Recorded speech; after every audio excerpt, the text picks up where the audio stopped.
Hands ఇదైతే double hands అండి. Double hands బాగుంటాయి, మంచిగా లేచేటట్టు హ్యాండ్స్. ఇంతకుముందు వేసిన కానీ మళ్ళీ ఒకసారి క్లారిటీ చెప్తామని చెప్తున్నా. ఫస్ట్ ఇదేంటి డబల్ వేసిన, నెక్స్ట్ వచ్చేసి ఈ విధంగా క్రాస్ వేసిన, నెక్స్ట్ వచ్చేసి ఈ విధంగా ఒక క్రాస్ వేసిన.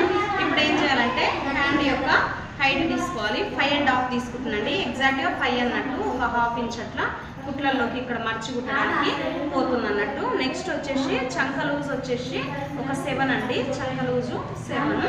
నెక్స్ట్ ఏం చేయాలంటే ఇక్కడ కూడా ఒక 5.5 తీసుకొని 2.5కి ఒక మార్క్ చేసుకొని చక్కగా ఈ విధంగా రౌండ్ తీసుకోవాలి.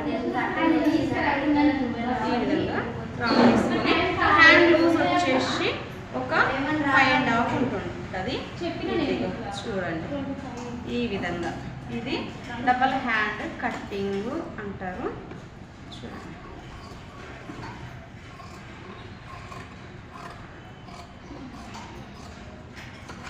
ఓకే, మధ్యలోకి ఒక టక్ ఇచ్చుకోవాలి. నెక్స్ట్ వచ్చేసి చంక లోతు తీసుకోవాలండి. వెంటనే ఈ విధంగా చంక లోతుని తీసేసుకోవాలి.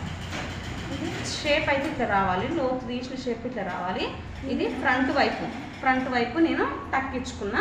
ఇంకా గుర్తుండదంటే డబల్ టక్ ఇచ్చుకోండి. డబల్ టక్ ఇచ్చింది ఫ్రంట్ కుట్టుకోవాలి, ఇది వెనకాల సైడ్ కుట్టుకోవాలి.